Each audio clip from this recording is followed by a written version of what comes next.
안녕하세요. 마이클 국어의 이상만입니다.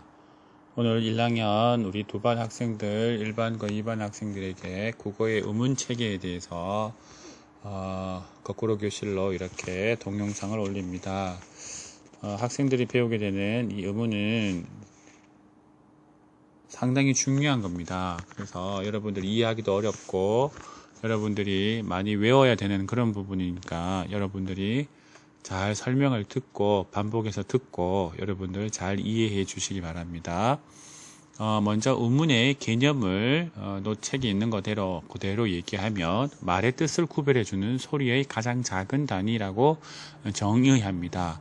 여기서 우리 학생들이 잘 놓치는 게 뭐냐 하면 빨간색으로 표시한 소리의 가장 작은 단위라는 겁니다. 의문은 소리의 단위입니다. 맞춤법 철자의 단위가 아니라 소리의 단위라는 것 명심해 주시기 바랍니다. 그래서 물과 불이라는 단어가 있어요. 물과 불이라는 단어에 보면 미음, 우, 리을과 비읍, 우, 리을이 있어요. 근데 여기 글자는 우라는 중성 부분, 가운데 부분이죠.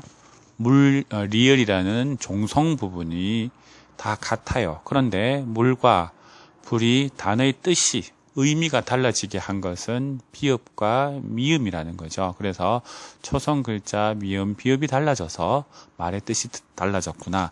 그래서 미음 비읍은 소리값을 가지게 되므로 의문이라고 할 수 있고, 마찬가지 물과 말을 했을 때 처음과 끝부분, 즉 초성과 종성은 같은데 가운데 부분 우와 아에 따라서 물이 되느냐 말이 되느냐 이렇게 단어가 결정나게 됩니다.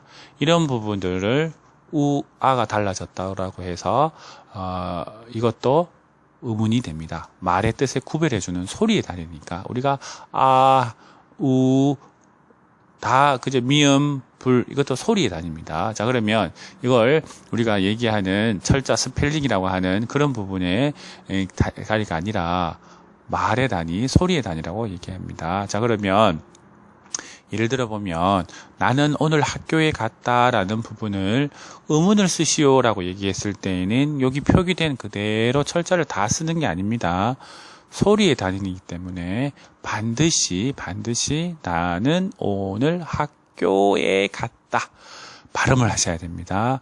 발음을 한 다음에 이 발음이 어떻게 달라지느냐에 따라서 의문을 쓸 때에는 니은, 아, 니은, 니은 요게 나는을 이루는 의문이 됩니다. 나는은 의문이 되고 그 다음에 오늘의 오를 조심하세요. 오는 요 동그라미는 없어도 발음이 나죠. 그래서 이 동그라미는 받침을 올 때에는 음이 있지만 소리가 나지만 처음에 올 때는 소리가 안 나요. 요 하나만으로도 소리가 나기 때문에 이때의 의문은 그냥 오가 되겠습니다. 학교도 바뀌었죠.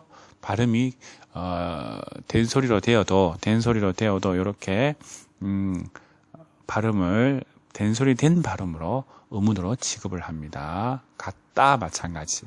그 다음에 시오 쌍시오 소리가 나지 않아요. 표기는 이렇게 했지만 발음은 이렇게 나지 않습니다. 그래서 디귿 발음으로 나야 됩니다. 그래서 디귿이 됩니다. 그래서 이렇게 해서 나는 오늘 학교에 갔다라고 할 때 의문을 찾으세요 할 때에는 반드시 소리의 값이 다르기 때문에 이렇게 소리 나는 대로 쓰고 그래서 거기 안에 있는 이런 의문들을 쓰면 됩니다. 자, 그러면 여기에 의문을 쭉 보니까 니은이라는 것이 있고 아라는 것 있죠. 요거밖에 없죠.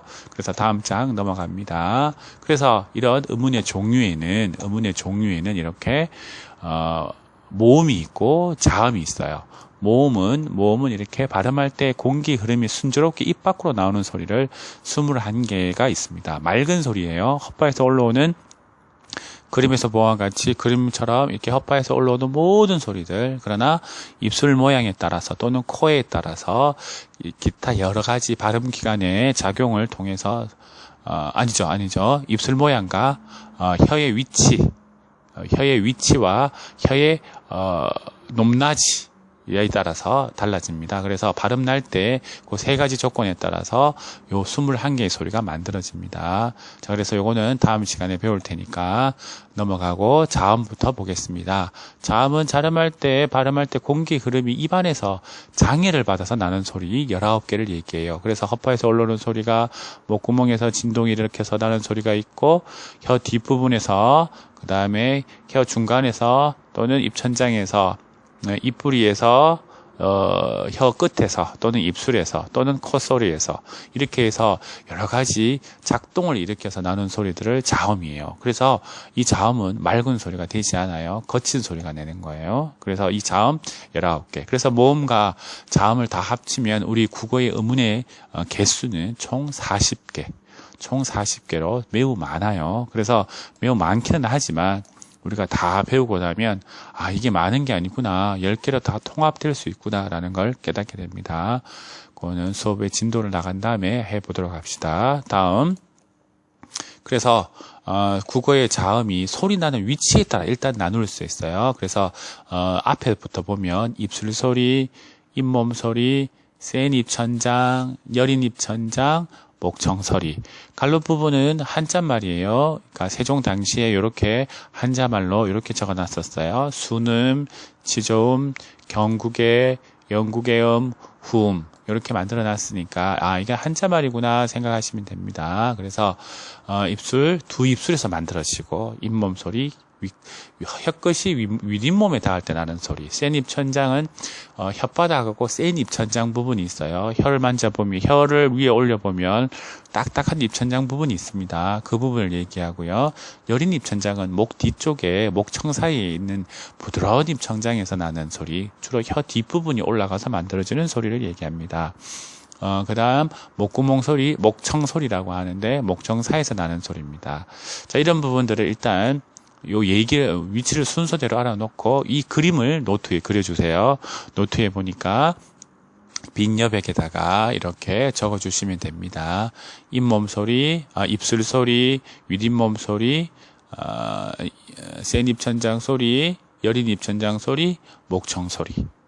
저 위치를 파악하셔야 돼요. 그리고 혀끝이 여기 가운데 동그라미 있죠. 동그라미를 잘 보세요. 이렇게 입술이 부딪혔다가 떨어지면서 나는 소리 이렇게 4개가 있고요. 혀끝과 윗잇몸이 부딪혀서 나는 소리 이렇게 7개가 있습니다. 혓바닥과 센 입천장에 나는 소리 3개가 있고요. 목 뒤에서 나는 소리 4개가 있고요. 목청이 떨려서 나는 소리 히읗이 있어요. 이렇게 하면 총 자음의 체계는 19개가 있습니다. 이거를 정확하게 아셔야 우리 국어를 정확하게 발음할 수 있어요. 그래서 여러분들 이 발음을 잘할 수 있기를 부탁하며, 우리 국어를 안다는 것, 이걸 안다는 거예요. 세종 당시에 세종대왕께서 학자들하고 만들 때 이런 부분들을 다 연구하셔서 우리의 자음 모양을 만드셨어요. 그래서 이런 부분들을 만든 사람들이 더 힘들었겠죠. 그런 걸 생각하면서 여러분들 잘 따라오시기 바랍니다. 자, 그 다음에 우리가 아는 소리를, 이 자음을 분석을 해보니까 목청이 떨리느냐 안 떨리느냐에 따라서, 원래 자음은 떨리면 안 되는 소리인데 우리 앞에 시간에서 배운 것 같이 떨리는 소리가 생겼어요. 특히 코가 막힐 때, 코가 막히면 안 되는 소리, 코를 통해서 공기가 나갈 때에 진동이 일어나는 부분이 있어요. 그래서 니은, 미음, 이응이 있어요. 이런 소리는 울림 소리가 돼요. 자음은 기본적으로 울리지 않은데 이 부분은 울리는 소리가 되는 거예요. 그리고 혓바닥 유음이 있어요. 유음은 혀끝을 잇몸에 대었다가 혀를 굴릴 때 양옆으로 소리가 나가면서 진동이 일어나는 거예요. 혀를 튕기는 소리죠. 그래서 리을이 있어요. 그래서 자음은 원칙적으로는 안 울림 소리인데 니은, 리을, 미음, 이응은 울림 소리다. 기억해 주시기 바랍니다. 그리고 소리의 세기에 따라서 예사소리, 된소리, 거센소리가 있어요. 예사소리, 된소리, 거센소리. 예사소리는 부드러운 느낌의 기본소리라고 생각하시면 되고요. 된소리는 강하고 단단한 느낌, 거센소리는 크고 거친 느낌을 나는 소리예요.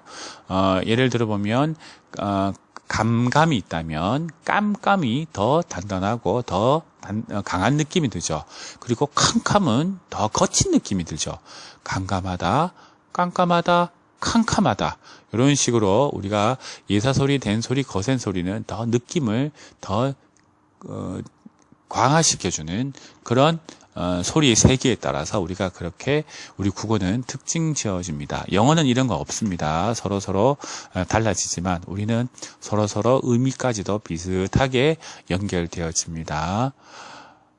마지막으로 이렇게 해서 국어의 자음 체계표를 보시게 되겠는데 여러분들이 이것을 암기하는 것이 좋겠습니다. 그래서 이때까지 했던 소리나는 위치에 따라서 두입술, 위듭문, 혀끝, 센 입천장, 여린 입천장, 목청, 그 다음에 예사소리, 된소리, 거센소리, 예사소리, 된소리, 거센소리, 안울림소리, 울림소리, 비음, 유음 했는데 한 가지 안 한 게 있죠. 파열음, 파찰음, 마찰음이 있어요.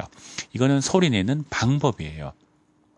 위치만 있고 소리의 성질만 있었지 어떻게 만드는 그 원리가 없었는데 세종 당시에는 소리 만드는 방법을 3가지로 만드셨어요. 첫째는 파열음이라고 해서 공기를 허파에서 올라오던 공기를 막았다가 터트려서 나는 소리예요. 여기 있는 이 9개는 전부 다 터트려진 소리예요.